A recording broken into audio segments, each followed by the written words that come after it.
तो दोस्तों आज हो गई है 31 अक्टूबर और जो बड़ी खबरें हैं, मुख्य समाचार हैं, एक एक करके चलेंगे। तमाम बेहद बड़ी अपडेट्स आप तक आगे इसी वीडियो के माध्यम से पहुंचाएंगे, इसलिए लगातार हमारे साथ आगे इसी वीडियो में बने रहिएगा। तो वही दोस्तों, खबरों की तरफ चलने से पहले आप लोगों से एक छोटा सा निवेदन है कि अगर आप लोग भी यूपी के विधानसभा चुनाव में सत्ता परिवर्तन की लहर को देखते हैं तो अभी इस वीडियो को लाइक कीजिएगा, चैनल को सब्सक्राइब करके बेल के आइकन को जरूर दबाइएगा दोस्तों, और कमेंट बॉक्स में किसानों के समर्थन में कमेंट कीजिएगा जय जवान जय किसान।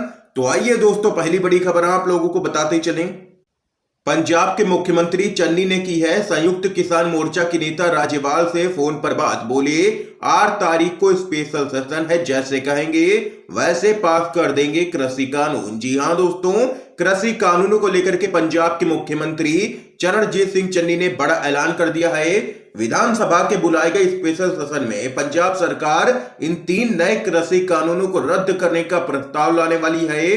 पंजाब के मुख्यमंत्री ने इसके लिए सीधे संयुक्त किसान मोर्चा के नेता बलवीर राज्यपाल से यहां पर बात की है। उन्होंने किसान संगठन से ही कानून को लेकर के प्रस्ताव मांगा है। सीएम चन्नी ने कहा है कि वो केंद्र के कृषि कानून को सिरे से रद्द कर रहे हैं। पंजाब के किसानों के हित में क्या होगा उसकी सारी जानकारी किसान संगठन हमें लिख करके दें। उन्होंने कहा है कि मोर्चा के किसी भी पॉइंट को हम नहीं काटेंगे, जस का तस पास कर देंगे, एक बिंदी तक भी नहीं हटाई जाएगी। जो किसान लिख करके देंगे हम उसको पास कर देंगे।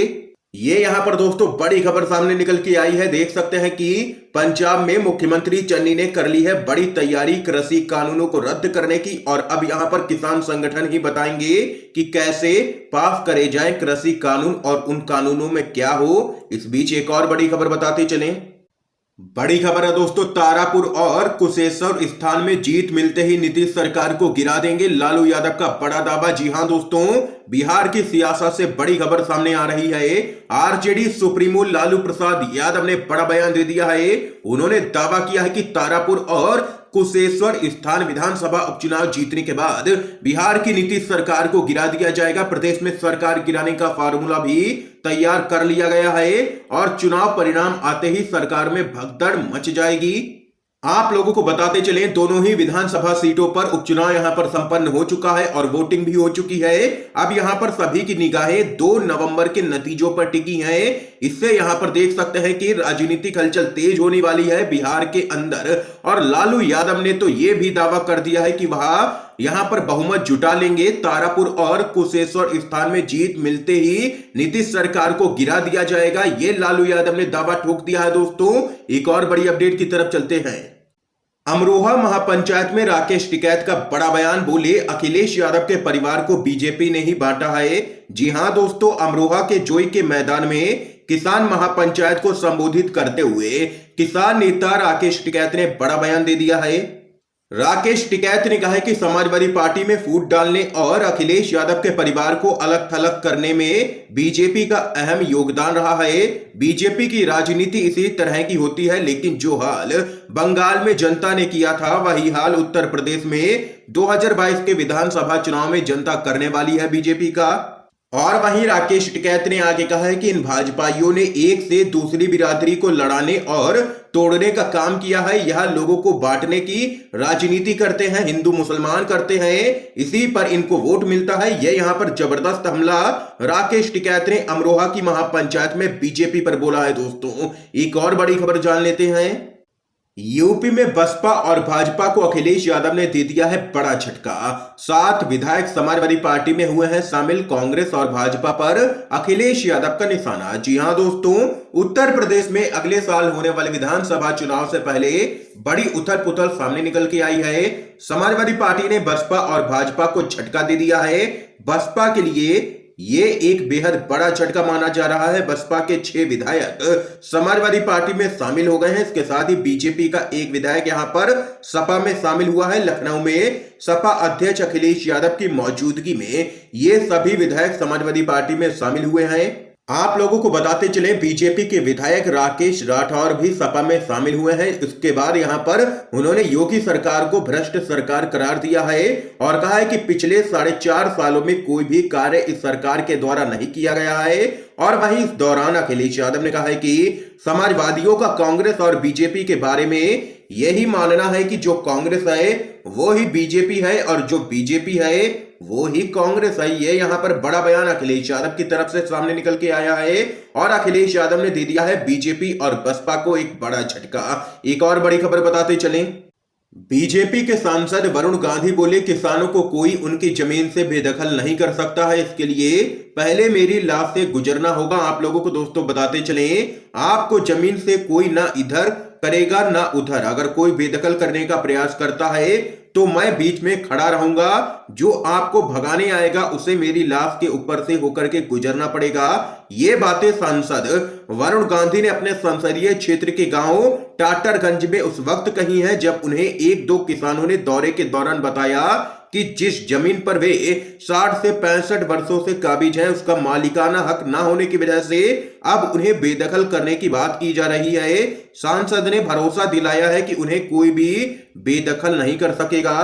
ये यहाँ पर दोस्तों देख सकते हैं कि वरुण गांधी की तरफ से एक बार फिर से किसानों के समर्थन में बयान सामने निकल के आया है। एक और बड़ी खबर जान लेते हैं, यूपी में दूरबीन लगा करके बाहुबली ढूंढ रहे थे अमित शाह। कांग्रेस और सपा ने कहा बगल में छोरा शहर में ढिंढोरा। जी हां दोस्तों, यहां पर सियासी बात है और चुनाव जब सिर पर हो तो राजनीतिक चीटाकाशी अपने चरम पर पहुंचने लगती है।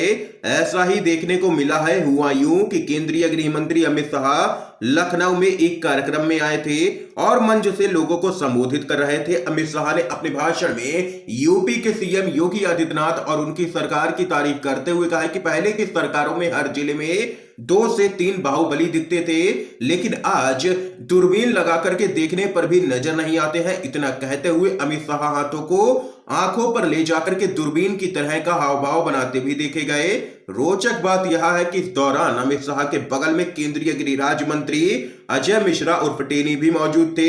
अजय मिश्रा वही मंत्री हैं जिनकी थार जीप ने लखीमपुर में प्रदर्शन कर रहे किसानों को कुचल दिया था और जिनके बेटे को इस मामले में गिरफ्तार भी किया गया है। टेनी की छवि पूरे इलाके में बाहुबली की है। अमित शाह की इसी अदा और इसी डायलॉग पर कांग्रेस और समाजवादी पार्टी ने तीखा कटाक्ष किया है। कांग्रेस की उत्तर प्रदेश इकाई ने ट्वीट कर व्यंग करते हुए कहा है कि दूरबीन से सामने दिखता है अमित शाह जी, और जब बाहुबली बगल में हो तो कैसे दिखेगा। और वहीं समाजवादी पार्टी के अध्यक्ष अखिलेश यादव ने भी अजय मिश्रा की अमित शाह के साथ तस्वीर टैग करते हुए कहा कि झूठी दूरबीन लेकर के ढूंढने का ढोंग पूरा था, जबकि बगल में छोरा जगत ढिंढोरा था। ये यहाँ पर दोस्तों जबरदस्त तरीके से अमित शाह की फजीयत हुई है। एक और बड़ी खबर बताते चलें, बीजेपी फैलाती है नफरत और विभाजन, कांग्रेस प्यार और एकता में करती है विश्वास। राहुल गांधी का बड़ा बयान। जी हां दोस्तों, कांग्रेस के नेता राहुल गांधी ने दक्षिण गोवा के वेलसाओ गांव में मछुआरों के एक समूह के साथ बातचीत में कांग्रेस और बीजेपी के बीच का अंतर समझाया है। उन्होंने कहा है कि बीजेपी गुस्सा, नफरत और विभाजन फैलाने में विश्वास रखती है, जबकि कांग्रेस प्यार फैलाती है और लोगों को जोड़ती है। कांग्रेस पूरे भारत के लोगों को एकजुट करने और उन्हें एक साथ आगे ले जाने में विश्वास करती है, लेकिन बीजेपी यहां पर लोगों को बांटने में विश्वास रखती है। और वहीं राहुल गांधी ने यहां भी कहा है कि पेट्रोल की बढ़ती कीमतों के लिए कांग्रेस पार्टी को जिम्मेदार नहीं ठहराया जा सकता है। उन्होंने कहा कि आप पेट्रोल की कीमतों के लिए हमें दोष नहीं दे सकते हैं। जब यूपीए सरकार सत्ता में थी तो अंतर्राष्ट्रीय स्तर पर पेट्रोल की कीमतें $140 प्रति बैरल तक पहुंच गई थी। जब हम सत्ता में थे उसकी अपेक्षा आज अंतर्राष्ट्रीय बाजार में पेट्रोल की कीमत और डीजल की कीमत बहुत ही कम है। राहुल गांधी ने आगे कहा है कि लेकिन आप अपने पेट्रोल और डीजल के लिए बहुत अधिक भुगतान कर रहे हैं। आपको यह समझना चाहिए कि आज भारत पेट्रोल पर सबसे ज्यादा टैक्स लगाता है, यह दुनिया में सबसे ज्यादा है, और इसलिए आप पेट्रोल के लिए अधिक कीमत चुका रहे हैं। ऐसा नहीं है कि अंतर्राष्ट्रीय बाजार में पेट्रोल इतना महंगा है, दरअसल भारत में ही पेट्रोल इतना महंगा है। और वहीं राहुल गांधी ने आगे कहा है कि इससे यहां पर पीएम मोदी और उनके 4 से 5 व्यवसाय मित्र ही लाभान्वित हो रहे हैं। ये यहां पर जोरदार हमला राहुल गांधी ने बोला है। दोस्तों एक और बड़ी खबर बताते चलें, योगी के गढ़ में गर्जना। आज गोरखपुर की प्रतिज्ञा रैली में बीजेपी को घेरेंगी प्रियंका गांधी।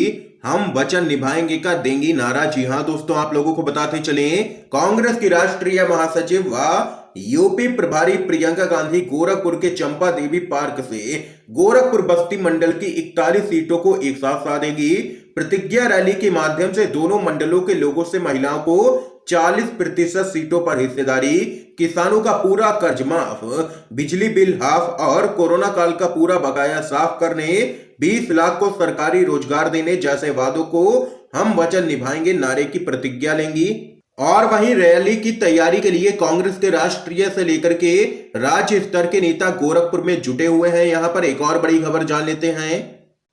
चीन ने दिल्ली जितने क्षेत्र की भारतीय जमीन पर कब्जा कर लिया है। राहुल गांधी का बड़ा बयान। कांग्रेस के पूर्व अध्यक्ष राहुल गांधी ने कहा है कि चीन हमारे देश में लगातार घुसपैठ कर रहा है और लगभग दिल्ली जितने क्षेत्र पर उसने कब्जा भी कर लिया है। उन्होंने प्रधानमंत्री नरेंद्र मोदी पर देश के लाखों किसानों, श्रमिकों और छोटे व्यापारियों को दरकिनार करते हुए केंद्र सरकार पर क्रोनी कैपिटलिज्म को बढ़ावा देने का आरोप लगाया है। ये यहां पर जबरदस्त तरीके से राहुल गांधी भड़के हैं मोदी सरकार पर और कहा है कि इस देश में एक त्रासदी सामने आ रही है। चीन हमारे क्षेत्र पर कब्जा करता जा रहा है लेकिन केंद्र सरकार हाथ पर हाथ धरे बैठी है। ये राहुल गांधी का कहना है। दोस्तों, इस समय की आज की सभी बड़ी खबरें थी जो हमने आप लोगों तक पहुंचाई है यूएनडीवी के माध्यम से। अगर आप लोगों को ये वीडियो पसंद आया हो तो इस वीडियो को लाइक कीजिएगा, ज्यादा से ज्यादा इस वीडियो को शेयर कीजिएगा ताकि आप सभी के दोस्त भी इन खबरों को जान सकें। वीडियो देखने के लिए दोस्तों आप सभी का बहुत बहुत धन्यवाद। जय हिंद, जय भारत।